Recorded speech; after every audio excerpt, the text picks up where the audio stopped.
Bismillahirrahmanirrahim. Assalamualaikum warahmatullahi wabarakatuh. Selamat pagi semuanya. Salam sejahtera bagi kita semua. Alhamdulillahirrabbilalamin. Pada kesempatan kali ini kita semua diberikan waktu, kita semua diberikan kesempatan ya oleh Allah Subhanahu wa taala, sehingga kita semua bisa mengikuti diskusi pada kesempatan kali ini dengan keadaan yang sehat, dengan keadaan yang semangat, dengan keadaan yang insya Allah penuh berkah. Amin, amin ya robbal alamin. Sholawat serta salam tak lupa kita junjungan kepada Nabiullah Nabi besar Muhammad Sallallahu Alaihi Wasallam, di mana beliau yang telah membawa kita dari kegelapan hingga ke jalan yang terang beneran, yang yakni Islam.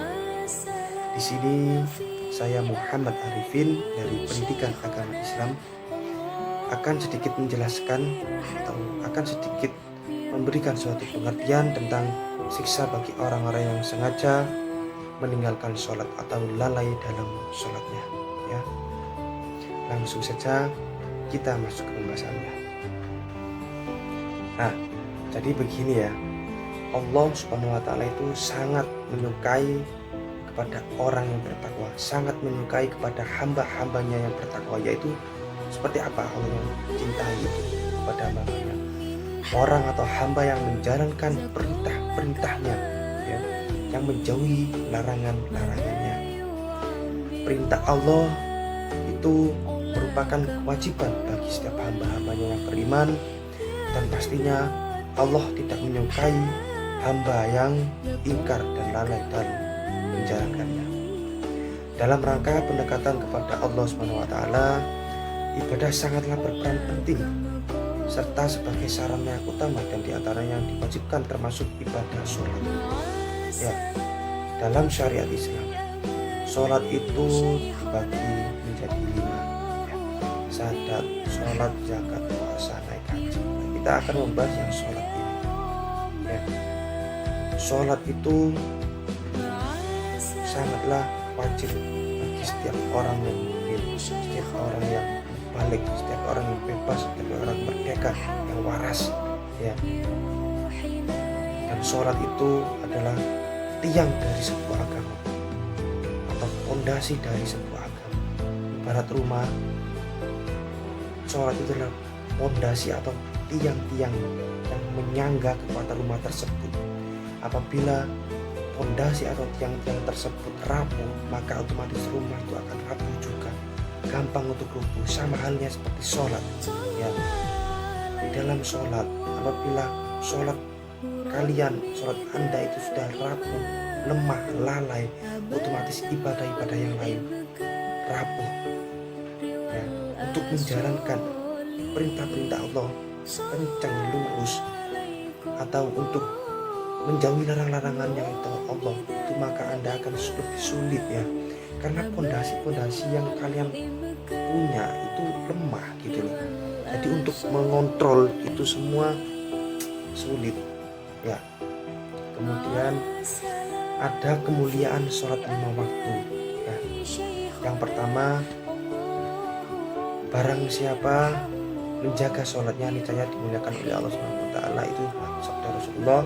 Yang pertama ya, Allah menghilangkan kesempatan hidupnya, Allah menghilangkan kesempitan dalam hidupnya. Itu yang pertama. Kemudian yang kedua ada menghilangkan siksa kubur darinya ya. Kemudian yang ketiga ada Allah akan memberikan buku catatan amalnya dengan tangan kanannya. Kemudian yang keempat, dia akan melewati jembatan bagaikan kilat ya. Kemudian yang kelima, akan masuk surga tanpa hisab. Semoga kita semua bisa seperti yang saya sebutkan tadi ya. Amin, amin. Dan kemudian, dan barang siapa yang menyepelekan sholat niscaya Allah akan mengazabnya dengan 15 siksaan. Yang pertama ada 6 siksa di dunia. Di dunia saja ketika kalian lalai dalam sholat sudah dikasih siksa, sudah dikasih peringatan oleh Allah Subhanahu wa taala ya.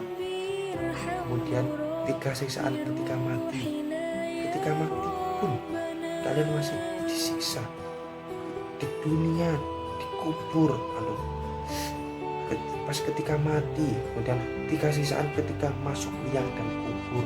Loh, di dunia ketika mati, ketika di dalam kubur, dikasih saat ketika ketemu dengan Tuhannya atau di akhirat. Cangkep, saudara. Di dunia ketika mati, ketika dikubur, ketika di akhirat. Sanggup kalian? Di dunia saja loh kalian pasti sudah ya, makanya kita jaga sholat itu, kita jaga ya, walaupun berat ya. Seperti itu loh lagunya bliming-bliming, lunyu-lunyu menek om tetap menek ya, seperti itu. Memang harus sedikit memaksakan ya agar bisa menunaikan sholat lima waktu. Kemudian adapun sisa di dunia, sisa di dunia seperti apa? Dicabut keberkahan umurnya ya, keberkahan umur Anda itu akan dicabut oleh Allah Subhanahu wa Ta'ala. Dihapus tanda orang yang soleh dari wajah kalian. Setiap amal yang dikerjakan tidak diberi pahala oleh Allah Subhanahu wa Ta'ala. Kemudian tidak diterima doanya, tidak termasuk bagian dari doanya orang-orang soleh. Keluar ruhnya mati tanpa membawa iman. Itu ketika di dunia ya. Kemudian ada di mati, ketika siksaan ketika akan mati, mati dalam keadaan hina, mati dalam keadaan lapar, mati dalam keadaan haus yang seandainya diberikan semua air laut tidak akan menghilangkan rasa hausnya. Itu ketika mati. Kemudian ada siksa kubur. Allah menyempitkan liang kuburnya sehingga berseling tulang rusuknya. Tubuhnya dipanggang di atas bara api siang dan malam. Dalam kuburnya terdapat ular yang bernama Sujaun Akro yang akan menerkamnya karena menyanyikan sholat. Ular itu akan menyiksa yang lamanya sesuai dengan waktu sholat. Kemudian siksa yang menimpanya ketika bertemu Tuhan, tidak hanya dikubur, di akhirat juga disiksa berusaha. Teman, ketika langit terbuka, malaikat datang kepadanya dan membawa rantai. Panjang rantai tersebut 7 hasta. Rantai itu digantung ke lehernya, kemudian dimasukkan ke dalam mulutnya dan keluar dari tuburnya. Lalu malaikat mengumumkan, ini adalah balasan orang yang menyempurnakan perintah Allah. Allah tidak memandang kepadanya dengan pandangan kasih dan sayangnya. Allah tidak mensucikannya dan baginya siksa itu sangat pedih. Itu ketika bertemu dengan Tuhan ya. Kemudian menjadi hitam pada hari akhir, hari kiamat wajah orang yang meninggalkan sholat ya.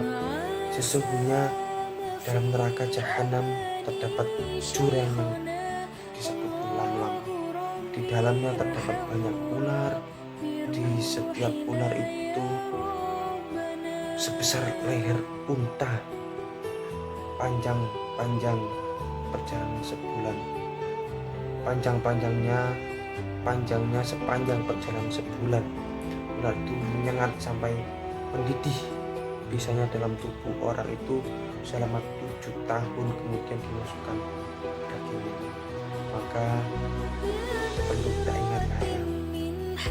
Makanya kita harus sholat ya.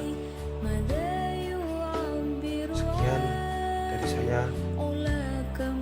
Apabila ada kurangnya, bila ada salahnya, dari saya sendiri, dan apabila ada lebihnya dari Allah Subhanahu wa Ta'ala. Assalamualaikum warahmatullahi wabarakatuh.